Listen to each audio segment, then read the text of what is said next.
গল্পটা হচ্ছে একদা প্রতিজ্ঞান আর বটবৃক্ষ। একদা গ্রীষ্মকালে কতিপয় পথিক মধ্যাহ্নের সময় রৌদ্র তুষার তথাপি নিতান্ত ক্লান্ত হইয়া পড়িল। নিকটে একটা বটগাছ দেখিতে পাইয়া তাহার উপস্থিত হইল, শীতল ছায়ায় বসিয়া বিশ্রাম করিল। কিছুক্ষণের মধ্যে তাদের শরীরে শীতল হইয়া গিয়া ঠান্ডা করল। তখন নানাবিধ কথোপকথন চলতে লাগলো। তাহার মধ্যে একজন কিছুক্ষণ বললে, হইলে দেখো তো ভাই, গাছের মধ্যে কী হয়, যাতে ফুল হয় না, ফল ভালো হয় না, সে বলতে মানুষের কোনো উপকারেই লাগে না। সে কোনো কোনো বটবৃক্ষ মানুষ বড় অকৃতজ্ঞ। সে সময় আমার আশ্রয় লইল, উপকার ভোগ করিয়া সেই সময় আমি মানুষের কোনো উপকারে লাগি নাই। অমন বাদনে আমার কালি দিয়েছ। কুঠারে জলদেবতা এক দুঃখী নদীর ধারে কাঠ কাটাতে গেছিল। হঠাৎ কুঠারে তাহার হাতে খাইয়া গেল, নদীর জলে পড়িয়া গেল। কুঠারে জন্মের মতো হারাইলাম এই বলিয়া তাই ক্লান্ত হইয়া এবং হায় কী হলো বলিয়া উচ্চস্থলে রোদন করিতে লাগিলাম। রোদন করিয়া সময় অধিষ্ঠাত্রী দেবতার কোনো দয়া হইল না। তিনি তাহার সম্মুখে উপস্থিত হইল, জিজ্ঞাসা করিল, তুমি কী জন্য এত রোদন করিতেছ?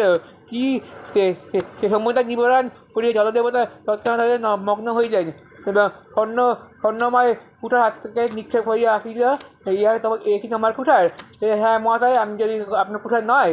এই পুনরায় জলে মগ্ন হইল এবং সে রজতময় কুয়োয় হইয়া গেল। সম্মুখে আসিয়া জিজ্ঞাসা করিল, কি রে, তোমার কুঠার কোথায়? সে কহিল, না মহাশয়, আমি তো কুঠার নই।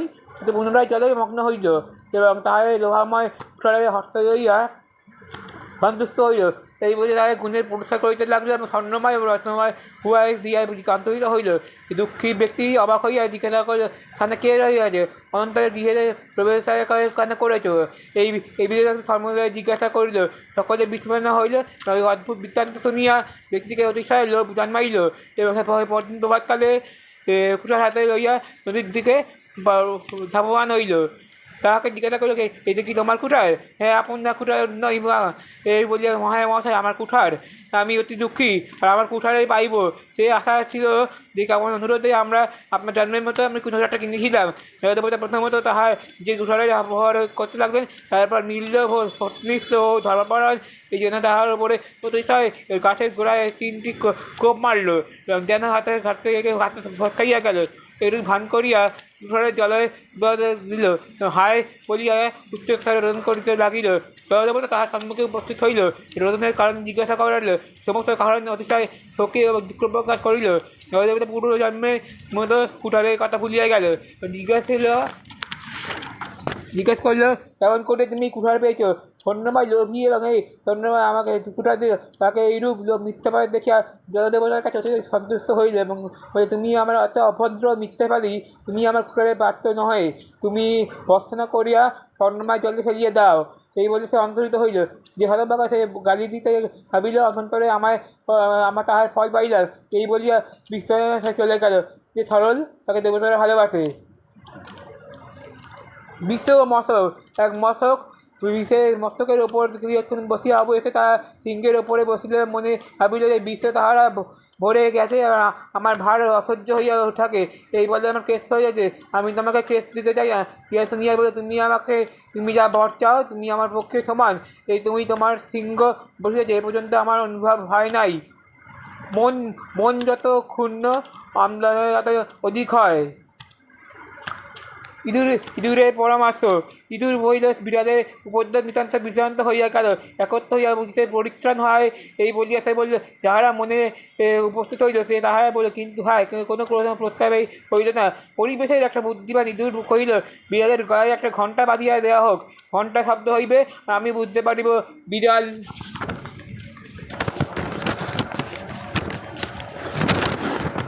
আমাদিগকে খাইতে আসিয়াছে। তা শুনিয়া আমার সমাধান হইবে। আবার এই শুনিয়া ধন্য করিলেন, সম্মুখে তার কর্তব্য হইল।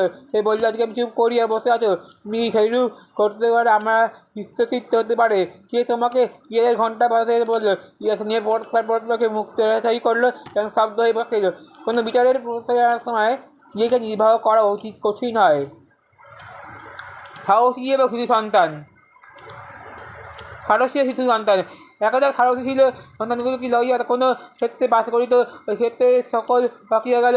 এবং সে বলল, প্রতি কৃষকের একটা সদ্য আরম্ভ হয়েছে, এই ইয়েতে প্রতিদিন হাড়ের অনুষ্ঠান করিতে লাগে। এবং সেই সময়ের মধ্যে শিশু সন্তান হইল, তারা আসবার পূর্বে তারা কিছু শুনবার আসবার মাত্র সে সমুদায় রক্ষিত হয়ে বলল। একদিন সারথি বলল যে, বহিরাগত হইয়াছি, এমন সময় তুমি আমাকে শস্য কাটিয়া দিয়েছ, না বিচারণ করো। এই কথায় আমি প্রস্তুত হইতে চারিদিকে দৃষ্টিপাত করিল, শস্য সকল থাকিয়া উঠে যায়, করিবার বিলম্ব হইয়া উচিত না, অমুক সে প্রতিবেশীর উপরে ভাবি কাটিয়ে দেব, এই বলিয়া সে চলিয়া গেল। ভারত বলল যে, আমি সন্তানদের এইরকম সকল কথা জানাবো। এবং সে, মা তুমি কি আমাদের এই স্থানান্তর লইয়া যাও, তুমি কি আমার এখানে ভর্তনা করিয়া যাও, শস্য কাটিয়া আসবে, দেখিবে আমার প্রাণবাদ হইবে। ভারত বলল, বাচ্চা সকল তোমরা এখানে ভয় পাইছে কেন? আজকে তোমাকে প্রতিবেশীর ওপরে ভার দিয়েছি, নিশ্চিন্ত থাকো, শস্য কাটিয়া আসবার পর অনেক বিলম্ব আছে। পরে দিদি বসে যখন পুনরায় বলল, আজকে আমি দেখিল যাহাদের ভাড়া আমি পড়ে দিয়েছেন তাদের শস্য কাটিয়ে যেতে আসি, এই শস্য সকল সম্পূর্ণ হইয়াছে, কিন্তু অতঃপর না কাটিয়ে তাই হায়রা যায়নি। সে নিমিত্ত বললো, আজকে আর সময় নষ্ট না করিয়া প্রতিবেশীর ওপর ভার দিয়া সে বললো, আজকে আমি আর তাদের ভরসায় না থাকিয়া আমার ভাই বন্ধুদেরকে বলো সত্য কাটিয়ে দিই, এই বলে তুমি আমার তুমি আমাকে খুঁড়োদেরকে আমার নাম বলিয়ে দাও। যেমন তাহার সকল করেছ, তেমন কালকে তুমি শস্য কাটিতে আরম্ভ করবে, এই বলিয়া ক্ষেত্রধর্মী চলিয়া গেল। ভারত বলল, আজকে আমি তাই ভীত হইয়াছি। ভারত গেল, আজকে আমার কথা মা আজকে আমি ক্ষেত্রে আসিয়া এই কথা বলিয়েছি, তুমি আমাদের ওপর করো, তুমি কালকে তুমি আমাদের ওপর পারিবে না, যদি তুমি আসিয়া আমাদেরকে দেখতে পাইবে না। ভারতী বললে, দেখো হিস্ট হাসলো, সে বললো, কথা মাছ নিবার মাত্র তাদের মধ্যে ভয়ের কিছুই নাই, তুমি আমাকে এই বুদ্ধিমানের ওপরে ভার দিয়েছ, নিশ্চিন্ত শস্য কাটিতে আসবে, আর এখানে তোমাকে তাহাদেরকে শস্য আনবে, তাহাদের আপনাদের শস্য না কাটিয়া ইয়া শস্য আমাকে দিন, কিন্তু আমাকে ক্ষেত্রধর্মী কাল সকালে আমাকে যাহাই করিবে তাহা আমার কুঞ্জনে আমি তোমাকে বলিয়া ভুলব না। পরদিন সকল ভারতী বলল, অন্বেষণ করিল, হইল বলে ক্ষেত্রধর্মী তাদের উপস্থিত হইল। দেখলাম শস্য আর কাটিতে নষ্ট করিনি, আর তুমি আমাকে বাকি যে ভূমিতে তুমি পড়িয়াছ বিষাক্ত হইয়া পুত্রকে কহিল, এই প্রতিদিন ভাই বন্ধুতে মুখ চাচারি করে, আর রাত্রে তুমি আমাকে লোকে স্থির করিবে, আর কালকে তাহাদের সকল কাটিতে আরম্ভ করবে, দিবা তুমি এক্ষুনি বিস্তরে বিশ্রাম করো। আর বললো, এই কথা শুনিয়া অতঃপর সে বলতে, তুমি আমাকে এখানে অন্যত্র কর্তব্য যাই হোক অন্যের ওপর ভার দিয়া নিশ্চিন্ত থাকা স্বয়ং যে মানে সে আর স্থির করা যায় না, যে সবসময় সম্পূর্ণ হয় তারই মনুষ্য করেছে, নিজের কারণে সবসময় কৃতজ্ঞ থাকে।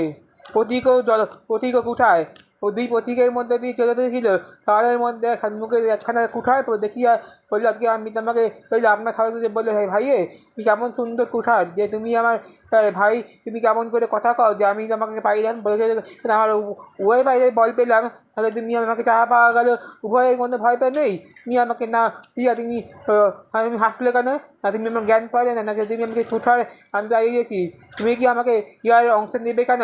এই কথা নিরন্তর হলো। এই সময়ের মধ্যে সে হইলো, আজকে আমি খুঁজতে খানা হইল, এবং সেখানে প্রতীক বললো, আজকে আমি চোর হইয়াছি, কিন্তু আমি সজ্জন হয়, আমার মরাই ভালো, এই বলি কেমন করে কথা আমার বলে, আমি মন পাই আমি পড়লাম না বলে, এ কিন্তু যাহাকে লাভের অংশ দিতে চাও তাহাকে বিপদের অংশভাগী করিয়া রাখা অন্যায়, লাভ করিতে গেলে লোকসান ভাবিতে হয়। ইগলও দরকার, এক পাহাড় ইন্দ্রদেশে কতগুলি ইগল মেঘ চাল ছিল, ইগল পাখিদের ওপরে বসে ছো মারিল, মিথ্যাবাবু বলে পুনরায় পাহাড়ের ওপরে সে বসলো। তো এই দরকার ভাবিল, আমি কোন ছো মারিয়া, অথবা আমাকে মিথ্যাবাবুকে কথা লয়, ইগল যদি পারে আমি কেন পারিব না। এই স্থির করিয়া এই মেঘের ওপরে যে ছো মারলো, আর মেঘে তাহার পায়ের নখ জলে গেল, একটু দ্বারকা বলে প্রাণ ভয়ে কাকা করতে লাগলো, ব্রহ্মাতে আদেশ, আজ পর্যন্ত তুমি আমাকে এই ব্যাপারে হয়েছে, তুমি আমাকে নির্বোধ দ্বারকা ধরিয়া আছো, পরে তুমি সন্ধ্যাকালে তুমি আমাকে গৃহে লইয়া গেলে। মেঘতাবক বললে, আজকে জিজ্ঞাসা করো তুমি আমাদের জন্য কী পাখি আছো। মেঘতাবক, তুমি আমার যাহাকে জিজ্ঞাসা করো, আর ওদের বলবো কি, কিন্তু তুমি আমাকে উহাদেরকে বলতে পারবে না, যে শক্তি সম্বন্ধে সম্যক জ্ঞান থাকা ভালো। দুঃখী ও জম, এক দুঃখী এক বিদ্যুৎ দুঃখী ছিল। জীবিকা দানের কোনো উপায় ছিল না। যে বন্দি কাঠ কাটিয়া থাকতো। গ্রীষ্মকালে একদিন মধ্যাহ্নের সময় এই কাঠের যদি আমরা ছাটি ফাটিতেছিল। প্রখর রৌদ্রে পরবশরী দগ্ধ পার হয়েছিল, গলদঘর্ম হইয়াছিল। পরে আজকে বালুকামায় সে পুরবুড়িয়া যাইবে। অবশ্যই নিতান্ত ক্লান্ত হইয়া বোঝাই ফেললো যে সে বৃক্ষে ছায় বিশ্রাম করিতে বসল। কিছুক্ষণ পর সে মনে মনে ভাবিল, এইরূপ ভাগ করিয়া বাঁচি থাকা আমার পক্ষে ভালো নয়। কেউ বা আমি মরণ হবো না কেন, আমার মতো হতভাগা লোকে মরাই ভালো, মঙ্গল হবে যাতে করে। এরমভাবে মনের দুঃখে সে বলল, আজকে আমি দুঃখী জমকে সম্বোধন করিয়াছি। জম, তুমি আমাকে ভুলিয়া গেছো কেন? এই বলিয়া আমি তোমাকে নিষ্কৃতি হয়, আর তুমি আমাকে কেস দিতে হবে। তার কথা সমাপ্ত না হওয়া বলে জম আর আসছে না। আসতে বিকল মূর্তি দেখিয়া ভয় পাইয়া, আরে কী জন্য তুমি এখানে আসিয়াছ? তুমি জিজ্ঞাসা করলে, জম, আমি তো আমার কোনো ডাকিছে, আমি আসিছি, আমি এক্ষুনি কী জন্য তোমাকে ডাকেছিলে বলো, তুমি কি আমাকে বলবে? মশাই বলে, আজকে আমি দয়া করে যদি আমাকে আমার মাথার ভর উঠিয়ে দেন, তাহলে আমার উপকার হয়। আর এই জন্য তুমি এখান থেকে অন্তরিত হও। আর কিছু চাইবার পূর্বে ভাবিয়ে দেখা উচিত। সিংহ আবার বিষ, কিন্তু বিষের বদলে সম্বন্ধ ছিল। তাহার মধ্যে মাঠে একজন চড়াইতে বেড়াইতে গেছিল। সিংহ সর্বদা ইচ্ছা করিত যে 3 প্রকার বিষের মাধ্যমে মাংস ভক্ষণ করিব, কিন্তু পরিবারের মধ্যে প্রাণবদ্ধে একত্রে থাকিলে আক্রমণ করিতে পারবে না। তিনি মনে মধ্যে বিবেচনা করলেন, যাহাতে পৃথকভাবে চলে তাহার উপরে করিয়া তাদের মধ্যে দেখা গিয়েই পর্যন্ত তাহাদের পরস্পর দূর করে পৃথক আরম্ভ করল। সিংহের এই সুযোগ পাইয়া একে একে তিনের প্রাণ সংসার করিল, ইচ্ছের মতো তারা আহারও করিল। বন্ধুকে পরস্পর বিরোধের শত্রুতা আনন্দেরই নিমিত্ত। নমস্কার, আজকের গল্পটা হচ্ছে রহস্যে মোড়া দিশা। ভাষা বোঝা যায় একটা চুরি অভিযোগ জিজ্ঞাসাবাদ করা হচ্ছে বিশ্ববিজ্ঞানের শিল্পী পাবলো পিকাসো, তার সঙ্গে এক বিখ্যাত ফরাসি কবি গিয়েস অ্যাপেলের আবিষ্কার করা ঘটে গেছিল।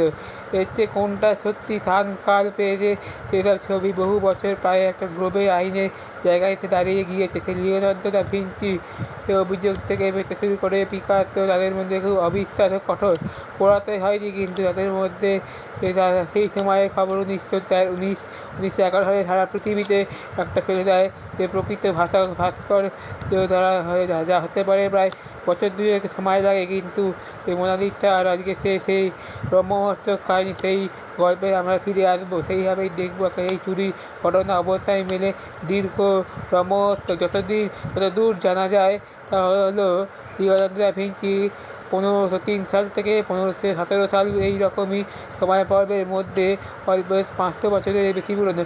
পৃথিবীতে আমূল পরিবর্তন বদলে গেছে, কিন্তু বিশ্ব জুড়েই দেখা যাচ্ছে সংস্কৃতির আদান প্রদান, ঘরান যাপন। আজকে আমাদের চারপাশের অনেক খোলা জায়গায় এলপিজি অবলীলা, তাদের মধ্যে আমাদের হয়ে দেখি যে সংযোগ স্থাপন ততটাই তৎপর হয়নি, কিন্তু মানুষজনের মেলা সেই মতোই থাকে। বিশাল পথে সে বলে আজকে আমরা সেই পথে এরকম অনেক কিছু থাকলে অনেক সদ্যজাত কন্যার নাম দিতে বিকাশ। বাঙালিদের এই নামকরণে চলা হয়ে গেছে 16 শতকে ঘোড়ায় আঁকা ছবি। কোনো সারা পৃথিবীতে এইরকম একটা পরিচয় পেলে, এমন পরিচয় যার গায়ে সময়ে সামান্য আঁচল লাগে না, তাদের মধ্যে আজ পর্যন্ত আসেনি। তো শুধু তাই নয়, আসে শুধু নানা রকমের রহস্য সূত্র, নারী হোক আর পুরুষ হোক, তাদের মধ্যে তার এই অমূল্য মৃদু হাসি অর্থ নিয়েও সে এইরকম সে গেল। সে বিষয়টা সে বাদ দিয়ে ছবিটা জীবন আছে, কিন্তু তাদের শতক পেরিয়ে এই আশ্চর্যের কথা, যেখানে রহস্যের সঙ্গে মিশেছে প্রায় থ্রিলারের মতো একটা রোমাঞ্চে। সবচেয়ে বড় কথা হলো, আমাদের অনেক ক্ষেত্রে প্রমাণ পায় যতটুকু সত্যি, কতটা রং চড়ানো বা কতটা কর্ম আজকে সম্ভব, কিন্তু এ নিয়ে প্রচুর গবেষণা আছে। হচ্ছে নতুন তথ্য নিয়ে আলোচনা আছে, সেসব নতুন মতামত পুরনো ধ্বংস দিলায় সব করলে এরকম ব্যর্থ হতে পারে। সেই বিষয়ে বিস্তারিত আমরা যাকে ছবি দেখি, আমরা বিভিন্ন মধ্যযুগের মধ্যে সেই ছবিটার মানে রিফ্লেক্সের সঙ্গে বলছি, কিন্তু কতজনের মধ্যে বেশি আসল সেটা হয়। কিন্তু আমাদের এই শুধু তাই নয়, আমাদের চারপাশে ব্যাপ্তি ব্যবস্থাপনা থেকে, যার মধ্যে সত্য মিথ্যা আলো আধারি বিষয়ে এক দুর্দান্ত আকর্ষণ রয়েছে। বিষয়ে ছবি দেখতে চাই বলে আর কি খুঁটিয়ে দেখবো। দা ভিঞ্চির এক নারীর পেছনে 4টে সহকারী, তাদের মধ্যে এটি না প্রথমে দেখো মনে হতে পারে ছবির মডেল সরাসরি দর্শকদের সামনে পড়িয়েছে, কিন্তু হলো একটা প্রাথমিক বিভ্রম। ভালো করে লক্ষ্য করলে দেখা যাবে যে সমান্তরাল একটি কাঠের হাতে রয়েছে, কিন্তু আসলে সে চড়ে রাম সে তার মডেলে শুধু বসে আছে। আর এই না শরীরে উজ্জ্বল ব্যক্তি দর্শকদের রয়েছে, বোঝা যাচ্ছে এই দেখানিটা তাহলে ঘুরে থাকবে না, তার দৃষ্টি চলে যেতে পারে চিত্তে দেখার বাঁ দিক থেকে। আর আমাদের হাতের মুখে সেটা মানতে হবে, তাহার অস্তময় দৃষ্টি এবং দুটি দর্শকের মধ্যে আড়ালে থাকতো যে এই শরীরে কোনো ভাগ নেই। কিন্তু শিল্পের ক্ষেত্রে বিষয়টা প্রচলন ছিল এমন নয়, বিশেষত ভাস্কর্য যে আমরা কম দেখেছি সে সময় সে কথা মনে পড়লেও ব্যাপারটা স্পষ্ট হবে। কিন্তু একবার সে সবসময় তৈরি করে, কিন্তু এই দেহভঙ্গি সাধারণ ছাত্র হতে পারে, সে মানুষের শারীরিক শিল্প করতে গিয়ে যাকে নিশ্চল হয়ে মনে হয় না, সে নিশ্চিন্ত করলেও এই ভাবা শারীরিক মুভমেন্টের বোধ না সে সময় লক্ষ্য করা হয়েছে। তবে এটাকে ব্যবহার করা হয়েছে মনে রাখতে হবে।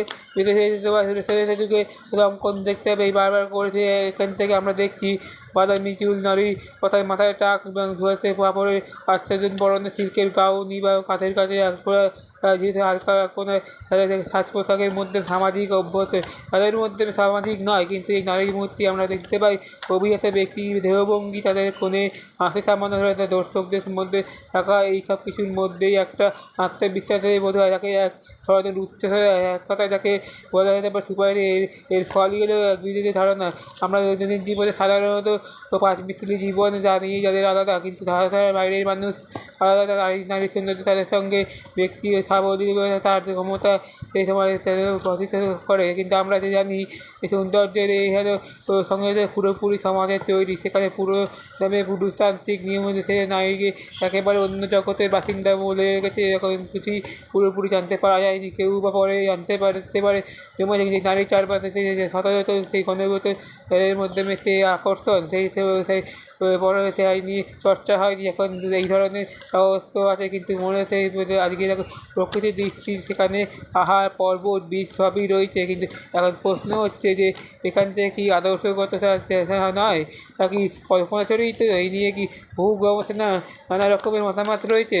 বেশ সম্প্রতি 2003 সালে এখান থেকে ইতিহাসবিদরা বলছেন এই বৃদ্ধি আমরা দেখেছি, কিন্তু ছবিটার দিকে হুবহু মিলে যায়। কিন্তু তাদের মাধ্যমে একটা বীজের সঙ্গে ইটালি সেই মধ্যে চারটে যদিও বা ভগ্নাংশ যাদের এই ধরনের এই ছবিটার জন্যে সেখান থেকে বীজের সঙ্গে বিষয়কে মিলিয়ে আসতে পারে অনেক দুর্গের অবস্থা থেকেও বলেছেন। কিন্তু সরাসরি প্রাকৃতিক জিনিস নয়, যদি আক্ষরিক অর্থই থাকে একটা নিসর্গ অর্থাৎ কল্পনা আকারে ল্যাপটপে এরকম হতে পারে না যে ছবিটা স্টুডিওর মডেলের পিছনে থাকবে আর একটা আঁকা ছবি। আমরা সবসময় এইরকম একটা তত্ত্ব নিয়ে শিল্প আলোচনা করতে হচ্ছে। এ প্রসঙ্গে একটা ছবির কথা আমাদের বলতে জানি, কিন্তু সে আজকে অবহিত কপি হবে, সেগুলি এদের মধ্যে সবচেয়ে বেশি প্রাধান্য পেয়ে গিয়েছি। এদের মধ্যে আজকে আমাদের পার্থক্য বাদ দিয়ে দিতে পারে সে তার সঙ্গে ছবি বললে আজকে আমি কোনো ছাত্র বা শিল্পনীতির কথায় অনেক সময় অভিজ্ঞতা তাদের মধ্যে আঁকা হচ্ছে এক সময় এরকম সূর্য প্রাণের কাছে এসেছে সেই পাত্র তাদের মধ্যে লিওনার্দো তার ঘনিষ্ঠ সঙ্গী তাদের মধ্যে তাদের মধ্যে এসেছে সেই রকম 2012 সালে চলে এরকম পিছনে বেড়ে আসছে। কিন্তু একদম পুরো লুভার মিউজিয়াম তাদেরকে দেখে যেটা হবে সেখান থেকে আলাদা কিছু যেন দৃষ্টিতে দেখানো হচ্ছে এমন কিছু স্বতন্ত্র অবস্থা থাকে। এই রকম প্রাকৃতিক দৃশ্যের অপরাধ প্রথম 4টি অনুপাতে প্রায় 10 বছরে বেশি, কিন্তু এরকম অনেক কিছুই সামান্য হতে পারে। কিন্তু এই বিশেষজ্ঞদের কেউ বলছে যে আজকে আমি প্রাকৃতিক দৃষ্টি থাকবে না, কিন্তু বড় দ্বিমাত্রিক সাপেক্ষ করবে, ল্যাপটপে দেখা যাবে এবং তাদের মনে রাখতে হবে সরাসরি নিসর্গ যে আমাদের চোখে ধরা দেয় যে দ্বিমাত্রিক ছবিটা কপি নিয়ে আসতে পারে, সে আলাদাভাবে থেকে চোখে সামান্য রাখতে বলি সেরকম সেই যাদের মধ্যে আমরা আজকে দ্বিমাত্রিক প্রতিবিম্ব আঁকলে অনেক বেশি বিশেষজ্ঞ এমনটাই বলেন যে এইরকম সব মিলিয়ে ভাই পূর্ণ ধারণা সম্ভব। কিন্তু অর্থাৎ যাকে বারবার করে মনে রাখতে হবে সে হলো বিশ্বের প্রথম আবিষ্কর্তা, যা ভিঞ্চি সময়ে আরও অনন্ত 303 বছর পরে আমরা বছর পেরিয়ে দৃশ্যের মতো ভালো করি, কিন্তু সেই রকম সময়টা আমাদের কাছে একেবারে জীবন্ত হয়ে উঠবে এবং সে উঠবে যাদের মধ্যে আসবেন তাদের মডেল চিরকাল হয়ে থাকবে এই ছবির মাধ্যমে, তাদের মাধ্যমে এক একাধিক মাত্রায় তার সঙ্গে ক্যানভাস সেই সঙ্গে সুন্দরীকে সেই বললো আজকে আমি সেই রকম বল গাছের কাছে কাঠের পাতালের ওপর সে সময়ে এর মাধ্যমে সে সময় যথেষ্ট চল ছিল, যত দূর ছিল তাদের ছবিটা এঁকে দিয়েছি 10-12 জনে বেশি সময় ধরে বারোবারই হতে পারে সেরকম সে কিছু ঢেকে দিই বলে আজকে আবার এরকম প্রযুক্তি হচ্ছে সেরকম আমরা পাইনি অনেকে নিচে একাধিক তো এই যে সময়ের সঙ্গে এই জন্য তাকে দরকার। আর কী হলো তাতে ছিল তাদের মধ্যে আজকে আমি সেই রকম ভেবে নিয়েছিল আমরা সারা পৃথিবী জুড়েই গভীর আরও অজ্ঞান হয়ে তাদের চারপাশে গ্রহমস্তক আরও নিবিষিত হচ্ছে, তাদের মধ্যে হাতি শীর্ষে চার্জ হচ্ছে, তাদের মধ্যে একটা নেই এসবই আর রং লাগানো হুন্ডার এরকম সব কিছু ধরনের পাশাপাশি তাদের চাবি কাঠি রয়েছে, কিন্তু আমাদের এই বেজানির কাছে এদের মধ্যে ভালো করে সেবা করবে, তাদের হাতে মডেল চলবে, চোখের কোণে সামান্য মায়া জড়ানো থাকবে, তাদের মধ্যে তাদের সঙ্গে আলো পলকের মধ্যে কপালে প্রান্ত দেশে এর পদ্ধতি হয়ে সাধারণত লিওনার্দো দা ভিঞ্চি তাদের মধ্যে ছিল। এই রঙের মধ্যে অন্যের ধরা ছিল যা মিলেমিশে নম্র ও কুয়াশা সামান্য আবজা হয়ে গেছে সেই রকম তার উপরে একটা পুরাতন ছবি আমরা দেখতে পাই, যে জন্য এরকম সে ব্যবহারটা কি আছে এরকম করে সম্মান হয়নি। এ হলো হাতির মাংসপেশি উচ্চতায় ব্যক্ত করা হয়, যাতে প্রকৃত বিস্তার নেই। এই সময়টা আমরা দেখি কি আশ্চর্য দপ্তর, তাদের মধ্যে আপনাদের কোনো কৌশলের একেবারে কল্পনা, তাদের মধ্যে কম্পাঙ্ক এবং তাদের মধ্যে ব্যাপারটা পরিষ্কার হয়ে আমরা পেতে পারি। যদি বাকিরা দেখে আমাদের দেখবো সে তোমাকে বজায় থাকলেও এরকম মূল কোনো কিছু কোণে সামান্য ঊর্ধ্বমুখী বা হ্যাভি হবে তা নয়, সেরকম সময় ছবি আর তার ওপরে থাকবে না, সে প্রান্তভাগে আসবে আমাদের দৃষ্টি থেকে তুলে চোখের কোণের কাছে দৃষ্টি এরকম মধ্যে সেই এখন সে বললো গিয়ে করছে যে দীর্ঘদিনের মতো আজকে এলাকায় আনাগোনা করছে দর্শকের দৃষ্টি এতে হচ্ছে ছবি বিনষ্ট হয়ে একেবারে স্বতন্ত্র চরিত্র হয়ে উঠেছে। তাকে বললো আজকে আমি সেই অত্যন্ত কৌশল তারা নিজে স্বীকার করছি, আমরা জানি যে এই শব্দ করতে নিয়মিত, কিন্তু প্রথমে দিকে হলো সময় হয়ে ওঠার পরে তাদের যেমন সস্তা মারিয়া সেই রকম সে শব্দ তার মধ্যে দেওয়া হয়, সেটা মানুষের তাদের মাধ্যমে সে আজকে পাচ্ছে, তাদের মাধ্যমে আমরা জানি যে বহুমুখী প্রতিভার লিওনার্দো দা ভিঞ্চি একটি উল্লেখযোগ্য বিজ্ঞানী ছিলেন।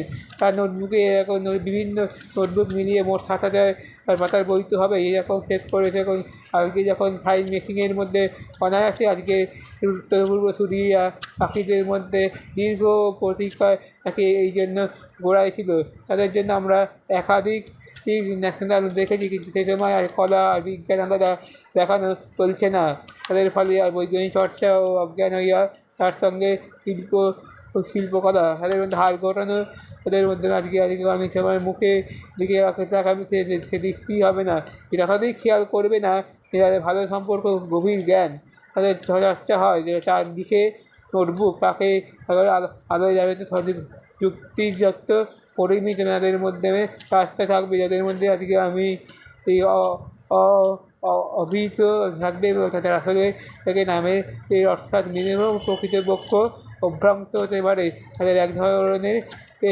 শব্দকে অর্থসূচি কাছাকাছি আসতে পারে। গল্পটা হচ্ছে একদা প্রতিজ্ঞান আর বটবৃক্ষ। একদা গ্রীষ্মকালে প্রতীক মধ্যাহ্নের সময় রৌদ্র তুষারে তথাপি নিতান্ত ক্লান্ত হইয়া পড়িল, নিকটে একটা বটগাছ দেখিতে পাইয়া তার উপস্থিত হইল, শীতল ছায়ায় বসিয়া বিশ্রাম করিল।